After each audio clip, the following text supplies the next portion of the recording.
Салом тамошобинони азиз, дарси дуюми худро дар омӯзиши CSS ва HTML оғоз менамоем.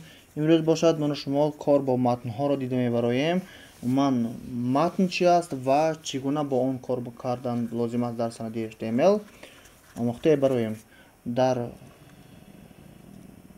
папкаи HTML ҳуҷҷати омода кардашуда мавҷуд аст ва аз он матн ҳаракат мекунем ки санади HTML тартиб диҳем.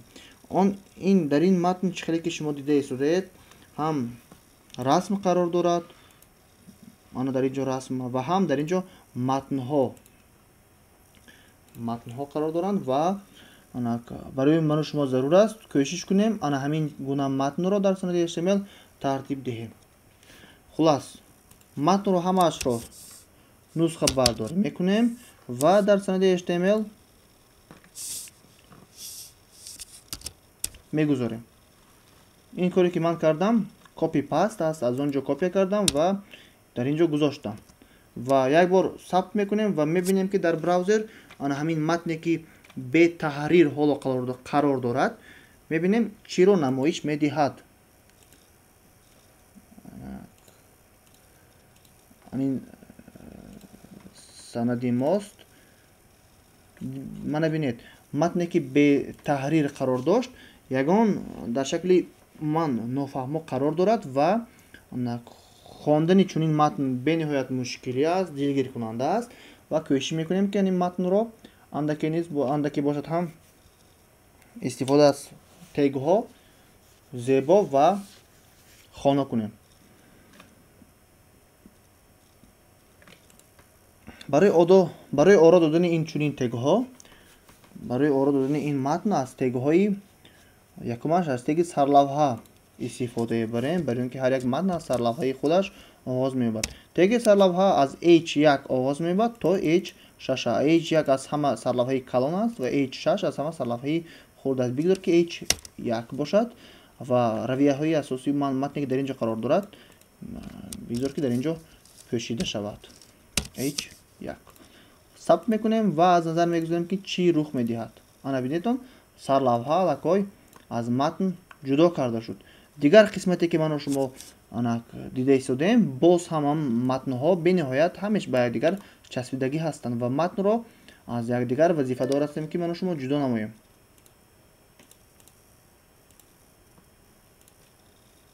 Мегузарем ба матни асосӣ дар бола қарор дошта.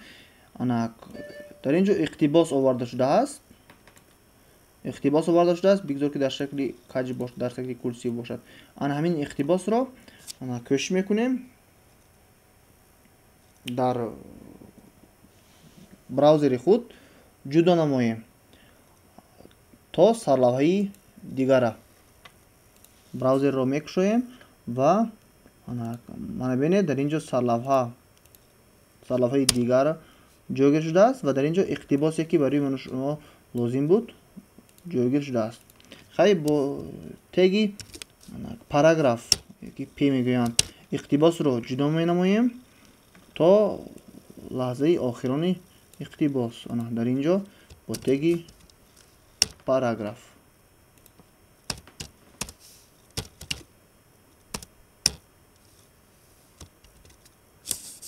сабт мекунем, мебинем чӣ ҳодиса рух медиҳад. Бинед теги иқтибос ҷудо карда шуд, вале теги иқтибос ҷудо карда шуда бошад ҳам ҳамон ҳоло камбудӣ дорад.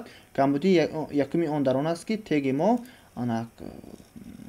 аз марказ оварда шудагӣ нест, аз тарафи чап ҷойгир шуда истодааст ва дигар проблема ҳамин ки иқтибос бо ҳарфҳои стандартӣ ҷойгир карда шудагӣ.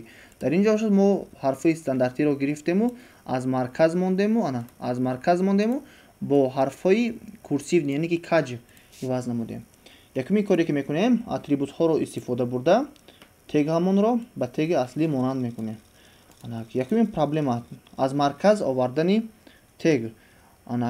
Барои аз марказ овардан аз тегҳо, аз атрибутҳое ки дар параграф дахл дорад истифода мебарем. Атрибути Doniста гирифтем бачаҳо, ҳамин теги elegn яке аз тегҳои заруртарин дар санъатсозии HTML аст ва тавассути анин тег на фақат матнро, балки дигар элементҳое ки минбаъд мегузарем, таблицами вай расми вай он дигар намуди санадми, дигар намуди информатсиями бо теги elegn ҷобаҷо мегузорем. Elegn сен дар ман анин параграфро дар марказ ҷой нишонам. Сабт мекунем ва мебинем. Ана чӣ хеле ки дидед, тег дар маркази матн ҷобаҷо гузошта шуд. Дигари проблемаи мо ин аст ки шрифте ки дар ин ҷо нависта шудааст бо шрифти дар поин овардаашудагӣ ҳар дуяш як ранганд, якхела ҳастанд ва ҳаракат мекунем ки ҳамин тегро камакак матнро камакак курсив мекунем. Теги курсив ин теги em ҷавобгӯ аст ба теги курсив ва аз куҷое ки оғоз шуд ба ҳамон ҷой омада теги emро низ мепӯшонем ва мебинем дар ҳақиқат теги мо, дар ҳақиқат шрифти мо аз шрифти поёнбуда андаке низ фарқ кард ва дигар хусусияташ бинетон он теге ки дар ин ҷо шудагӣ, он матне ки дар ин ҷо навистагӣ аст бо ҳарфҳои жирни, бо ҳарфҳои ғасф навишта шудагӣ аст ва матне ки дар ин ҷо аст ману шумо барои ману шумо зарур аст ки инро низ бо ҳарфҳои матни сарлавҳаи болоро бо ҳарфҳои ғасб нависем, ёки ман матни дар поёнбударо бо ҳарфҳои ғасб нависем. Муҳим не ё инаш ё инаш, бигзор ки ҳамин матни иловагиаш бошад. Мекушоем ва барои ғасб намудан, яки андозаи матнро жир намудан, теги дигар бо номи strong ҷавобгӯ ҳаст ки матнро ғасб менамояд.